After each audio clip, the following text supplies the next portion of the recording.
Alors, imaginez ça. Vous avez un ami, n'est-ce pas? Vous le connaissez depuis des lustres. Vous traînez ensemble, vous échangez des cadeaux.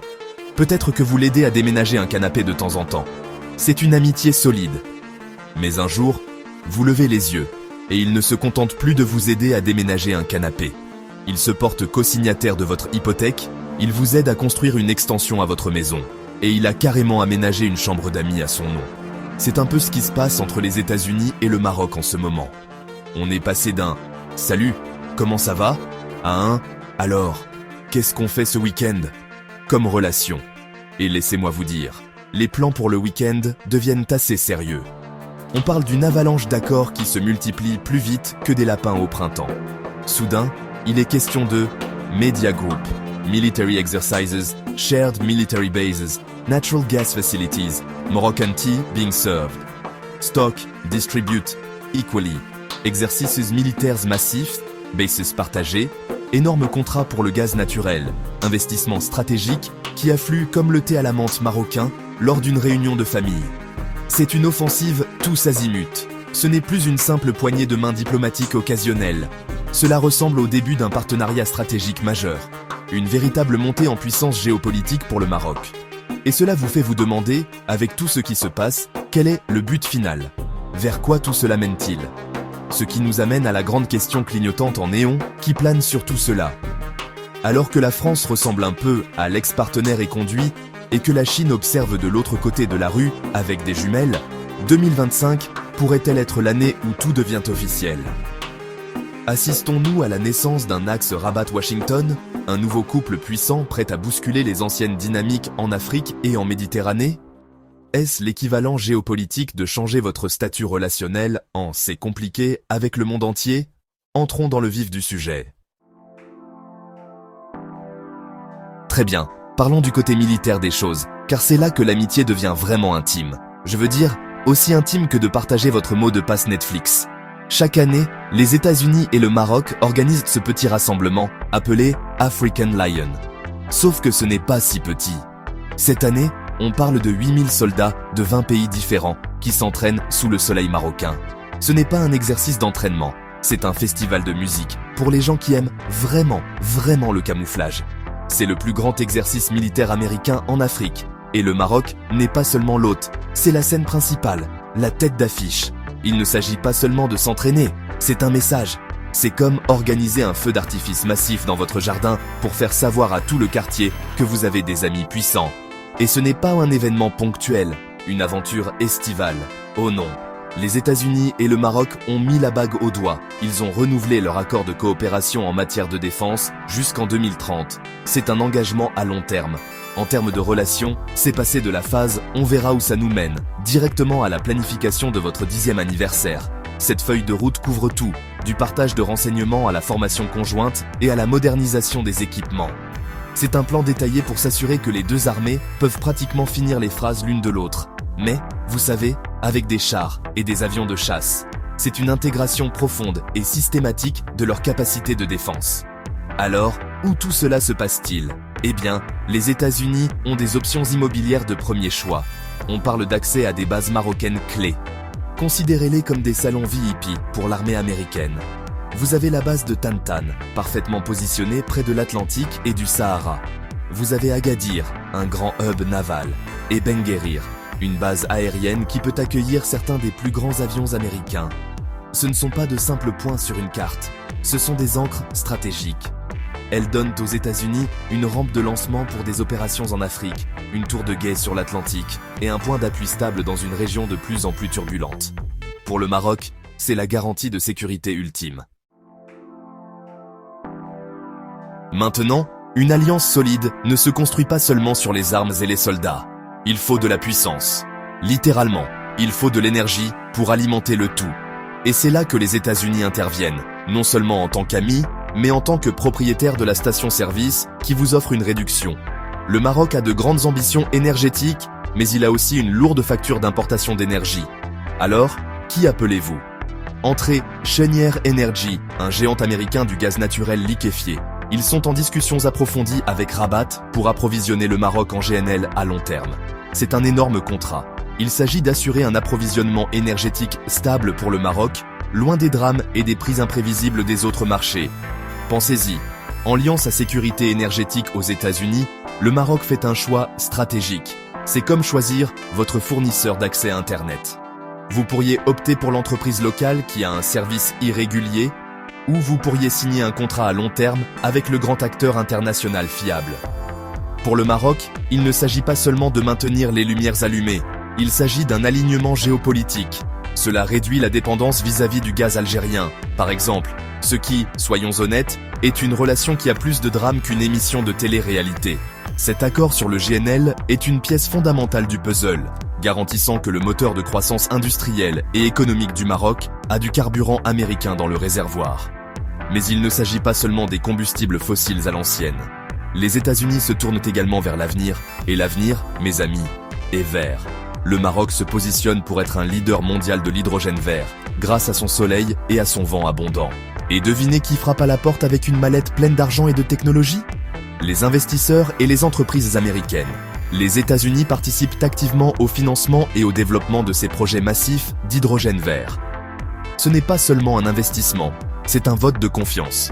C'est les États-Unis qui disent « Nous croyons en votre avenir vert et nous voulons le construire avec vous ». C'est un partenariat qui alimente le présent avec du gaz et nourrit l'avenir avec de l'hydrogène. Si la coopération militaire est le muscle et les accords énergétiques le carburant, alors les investissements sont le squelette en or massif qui maintient le tout. Et l'argent coule. Je veux dire, commençons par la Millennium Challenge Corporation, ou MCC. Cela ressemble à une ligue de super-héros pour économistes. Et d'une certaine manière, c'en est une. Les États-Unis, par l'intermédiaire de la MCC, ont approuvé le Compact 2 avec le Maroc, injectant la somme rondelette de 460 millions de dollars dans le pays. Ce n'est pas seulement un don, c'est un investissement ciblé visant à améliorer la productivité des terres et surtout l'éducation et la formation de la main-d'œuvre. Vous voyez, les États-Unis ne se contentent pas de distribuer de l'argent, ils investissent dans les gens. Ils aident le Maroc à former une main-d'œuvre qualifiée, capable d'alimenter les industries même dans lesquelles l'Amérique veut investir. C'est comme, au lieu de simplement donner un poisson à votre ami, vous co-investissez dans un bateau de pêche ultra moderne et une académie de formation pour l'équipage. Ce compact de la MCC jette les bases, rendant le Maroc un partenaire plus attrayant et plus capable pour des choses encore plus grandes à venir. C'est un jeu à long terme, construisant les fondations de l'économie à partir de zéro, avec des plans américains. Et les grands projets ne s'arrêtent pas là. Tous les regards sont tournés vers les développements portuaires massifs du Maroc. Vous avez le port de Dakhla Atlantique, un projet stratégiquement. Tout. Il ouvre la côte atlantique de l'Afrique. Et puis il y a Nador West Med, un port en eau profonde, qui rivalisera avec les plus grands de la Méditerranée. Les investisseurs américains montrent plus qu'un simple intérêt passager. Ces ports ne sont pas seulement destinés à l'expédition d'Orange marocaine, ce sont de futurs hubs pour le commerce mondial, reliant l'Afrique, l'Europe et les Amériques. Et en parallèle, de nouvelles zones industrielles poussent comme des champignons après la pluie. À Kenitra, à Tanger Tech, toutes conçues pour attirer les entreprises manufacturières et technologiques américaines. C'est une intégration économique à grande échelle. Bon, nous avons le militaire, l'énergie et l'argent. Mais le véritable ciment qui lie tout cela, c'est la diplomatie. Ce sont les conversations discrètes, les votes à l'ONU, les déclarations publiques. Et sur la question la plus importante et la plus sensible pour le Maroc, les États-Unis ont été d'une clarté cristalline. Nous parlons bien sûr du Sahara occidental. En 2020, Washington a officiellement reconnu la souveraineté marocaine sur le territoire et a depuis lors soutenu sans équivoque le plan d'autonomie du Maroc comme la seule solution sérieuse, crédible et réaliste. Ce n'est pas seulement une tape dans le dos, c'est la superpuissance mondiale qui valide la priorité diplomatique numéro 1 du Maroc. Ce soutien américain a complètement changé la donne.